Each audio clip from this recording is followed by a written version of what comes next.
Well, this is the part 4 of a series lectures on getting familiar with psychoanalysis. As some of you might already know, in the first part of these lectures, I posed 6 questions, if I'm not mistaken. The main topic of this talk is uh, question number 4, and that would be, what are the distinguishing characteristics of psychoanalysis? What are the unique features of psychoanalysis? So this is the main topic. And by the way, my full name is Hooshang.Jahanpanah, a clinical psychologist, and I'm very interested in psychoanalysis. That's why my line of work is called clinical psychoanalysis. Let's have a quick look at the outline of this session, of this lecture, so to speak. Well, this is the outline of this talk. As you see, there is a circle in the middle of this pamphlet, and the topic is right here. What is psychoanalysis? So I'm going to talk about 6 items. My talk starts from item number 1, the definition of psychoanalysis, and then it continues in a clockwise direction up to the last item. Item number 6, repression. So with respect to the definition of psychoanalysis, I'm gonna bring up 2 different types of psychoanalysis description. The first one is based on a psychiatric dictionary, which has been written by Hinsie and Shatzky. However, there is a psychoanalytic dictionary as well, which has been written by Laplanche and Pontalis under the title of The Language of Psychoanalysis. And I guess the second description is way more comprehensive than the former one because it's a psychoanalytic dictionary. This one is the psychiatric dictionary. And as you see, there is another definition, which is Freud's own definition of psychoanalysis. Having said that, it is also listed or written in this book, Freud's definition. Freud has got an article under the title of Encyclopedia article. It was written in 1922. So 3 definitions of psychoanalysis. Next item is about the choice of the term psychoanalysis. Why has it been chosen by Freud? The term analysis proper. Why has analysis been chosen by Freud? There are some nice analogies between a psychoanalysis term and chemistry, and also vivisection. What chemists do and what happens during a vivisection process. And at the end, synthesis must be taken into account, particularly for the therapeutic efficacy issue. And it happens automatically. So this is item number 2. Afterwards, I talk about transference. Something just crosses my mind. Whatever I'm gonna say from this part onwards up to the last part is related to the definition of psychoanalysis. As you will see, as you will hear when I describe psychoanalysis based on these books, you will hear some jargon, and that makes my talk a little bit difficult to understand for those of you whose field of work and field of study is not psychical one. Psychological or psychoanalytical. So that's why I wrote down transference, structural changes, the unconscious, and repression. Because when I describe this field, you will hear the jargon, and it's inevitable not to talk about them as well. Okay, item number 3 is about transference, and to be more precise, is about differences between transference neuroses and transference reactions. Item number 4, as you see, is not about changes per se. No, it has got to do with structural changes. Are they different? Absolutely they are. But what does structural, let's say, what is the meaning of structural changes? And I will elaborate it a bit more based on different theoretical perspectives, based on Rappaport, let's say, elucidation of structural changes, based on Kernberg, Schwartz, and the last part regarding the structural changes is my own example, which is about politics. I'm going to bring up an example in order to clarify the meaning of structural changes, but it is based on politics. And okay, so here we have different theories. Item number 5 is the unconscious. What is the unconscious? What sort of material is to be repressed, and thereafter we'll have the unconscious? So, or let's put it this way. What does the unconscious act upon? And the last item is repression. Is repression similar to a defense, or are they different? And the difference between avoidance and repression. Speaking of avoidance, as you might know, when it comes to psychology, I mean clinical psychology, particularly schematherapy and CBT, you hear this term continuously. You repeatedly hear this term avoidance. But there is a significant difference between avoidance and repression. And in schematherapy, on top of that, in schematherapy, we have a coping strategy. As far as I can remember, avoidant protector. Yes, different types of avoidant protector. So that's that. And as Freud says, repression includes 3 phases, which I talk about every single one of them. And the last part of this talk is about this jargon, parapraxis. What does it mean, parapraxis? Okay, so this is the outline of this talk, and let's get started. Well, first and foremost, the description of, the definition of psychoanalysis. Based on Hinsie, and as I said before, there is a psychiatric dictionary which has been written by Hinsie and Shatzky. Based on this book, the definition of psychoanalysis, which is limited to its function as a method of therapy, is as follows. Psychoanalysis is a method of therapy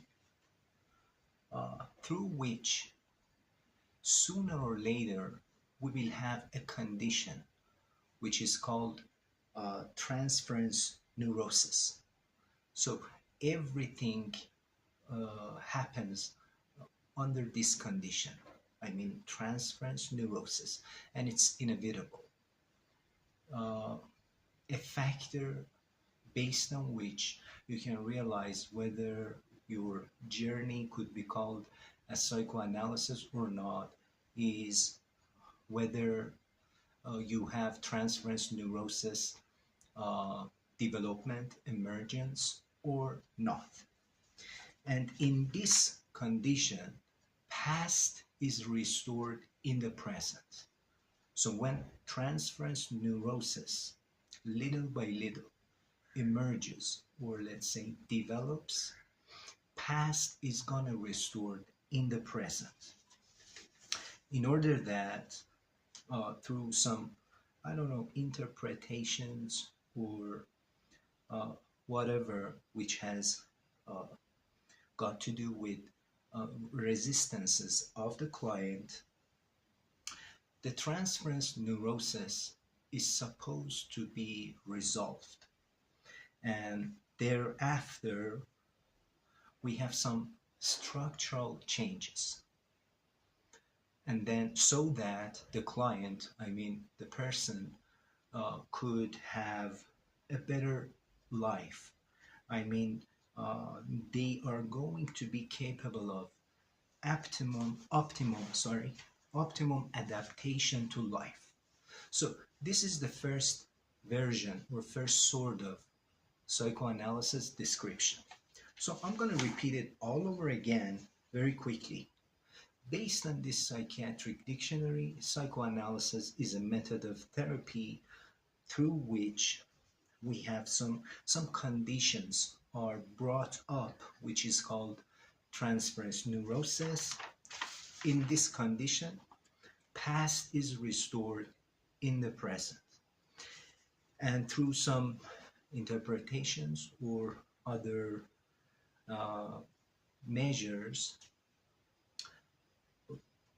the transference neurosis is gonna be resolved, and thereafter the person, I mean the client, I mean, let's put it this way, I mean, after resolving transference neurosis, some structural changes. So I'm not saying that some changes, no, some structural changes. They are very fundamental. Deep changes, let's say, occurs. And afterwards, people, I mean clients, can have a better life, can have, they will be capable of optimum adaptation to life. Okay, but the second psychoanalysis definition, which is based on, this time, through that we have a dictionary, but this one is a psychoanalysis dictionary, unlike the former one, which was psychiatric dictionary. Based on Laplanche and Pontalis, I mean the book, The Language of Psychoanalysis, this definition has got 3 aspects. So this is way more comprehensive than the previous one. So 3 aspects. Part 1, it's a method of investigation. Part 2, it's a method of therapy, I mean therapeutic method.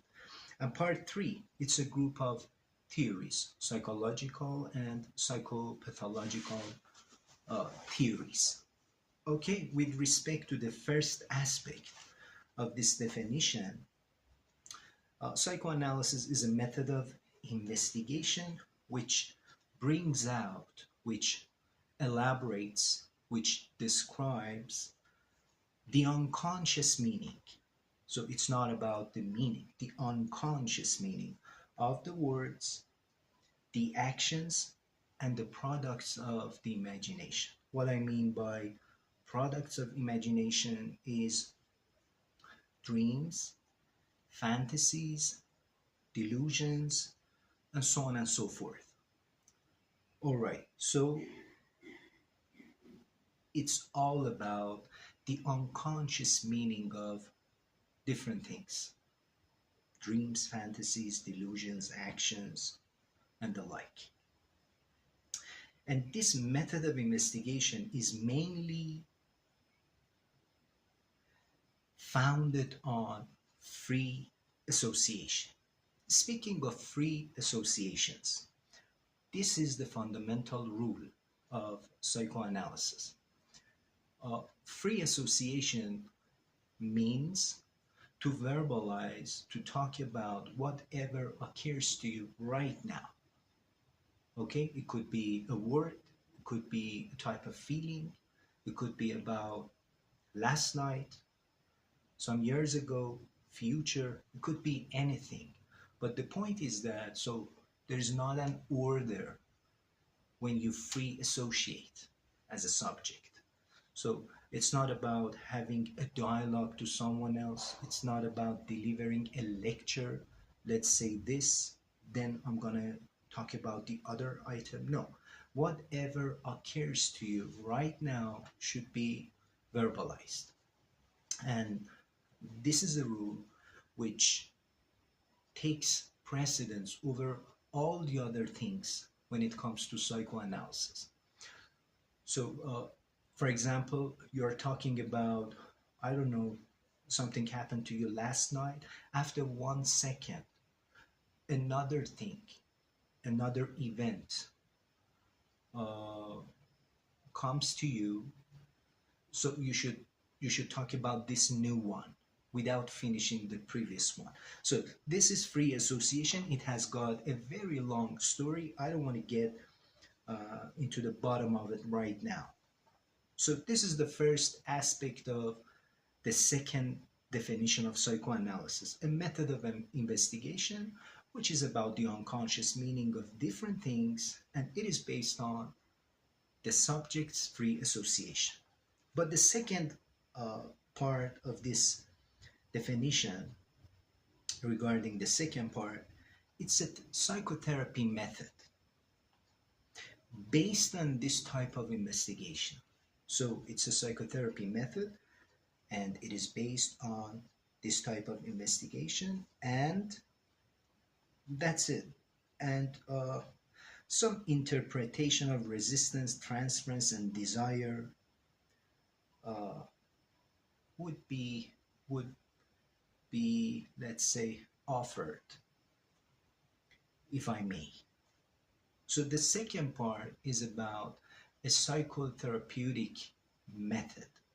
And the last part, aspect 3 of Laplanche and Pontalis psychoanalysis description. Psychoanalysis is a group of psychological and psychopathological theories which are the systematic expression of the data provided by the psychoanalytic method of investigation and treatment. So the third aspect is based on first aspect and second one. True that it's a group of theories, but they are the systematic expression of the data provided by the psychoanalytic method of investigation and treatment, therapy. So as you see, this definition is way more comprehensive and it could be taken into account more than the former one, the psychiatric dictionary. Okay, that's that.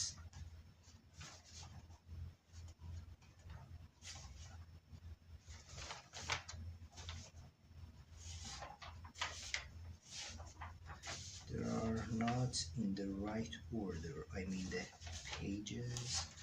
Let's see.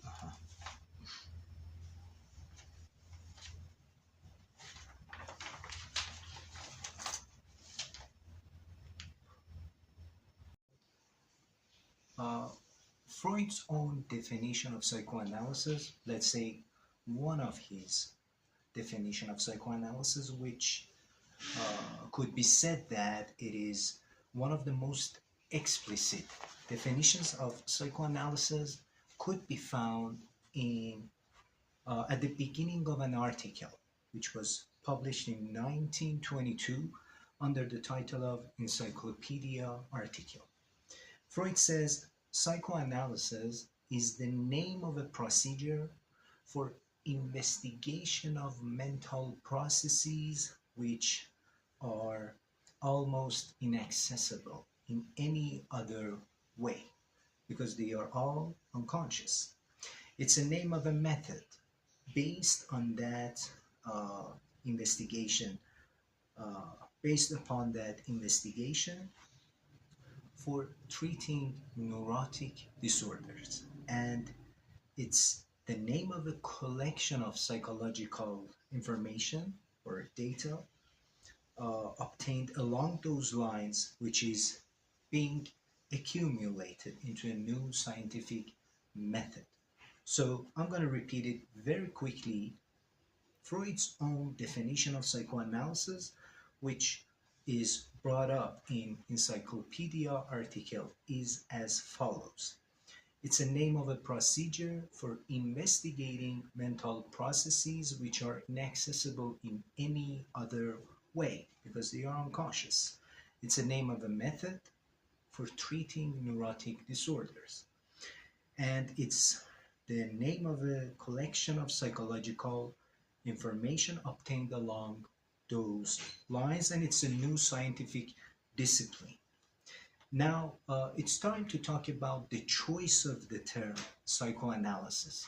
Why has it been chosen by Freud? Why analysis? Why not another term? Or, in a nutshell, why has psychoanalysis been chosen? I mean, the term proper. Freud says the work by which we bring the repressed material into the patient's consciousness has been called by us psychoanalysis. And Freud continues, why analysis, which means breaking up and separating out, and it suggests an analogy with the work of chemists. There are some analogies between what chemists do and what happens in the course of or during a vivisection process and what psychoanalysts do.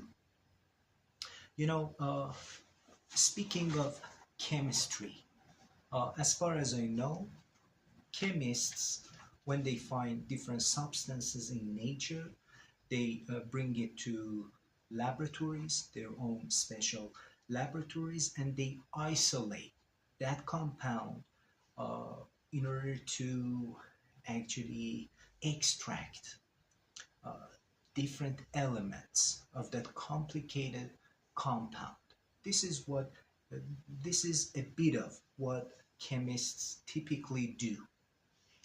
And same holds for psychoanalysis. Freud says the patient's symptoms and other pathological manifestations, uh, they are all of a highly composite kind.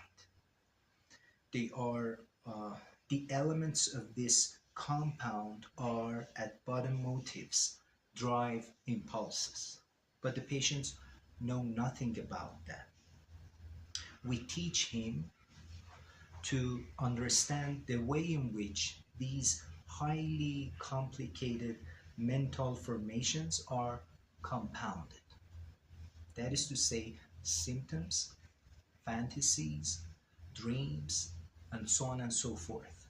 We teach the patient about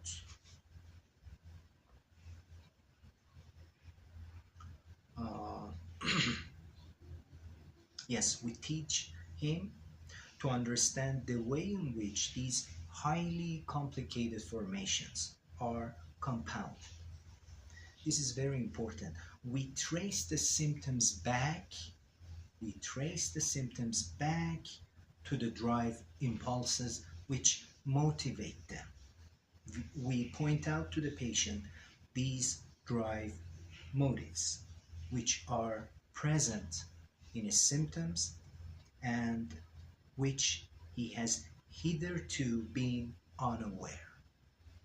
So, you know, what is happening here in this analogy is the similarity between isolating highly complicated substances by chemists and uh, separating symptoms, dreams, fantasies into isolated items by psychoanalysts.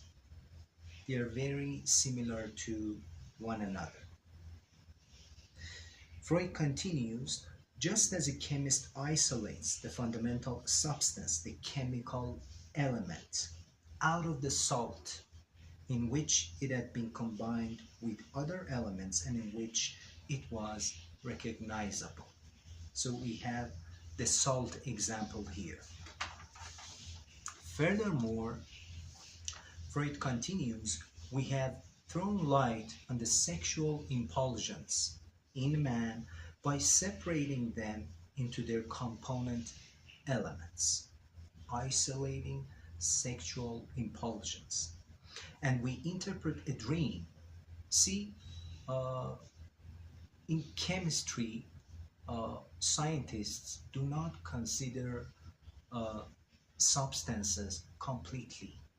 They do not consider substances as a whole. No, they actually they break it up. Whatever the substance is, they break it up into pieces, into different elements. And same holds for dream interpretation in psychoanalysis process. We as psychoanalysts do not consider the dream as a whole. No, we ignore it as a whole. But we start associations from its single elements. So whatever you see when you go to sleep and when you have dreams, whatever you see seems like a story. But the point is that it's just the manifest content of the dream. The latent content is completely different. So we associate, we yes, we start associating from different elements of the dream, from its single elements.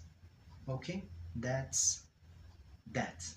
But at the end, I mean, after the choice of the term psychoanalysis, at the end, there is an important point which must be considered, and that would be an automatically synthesis.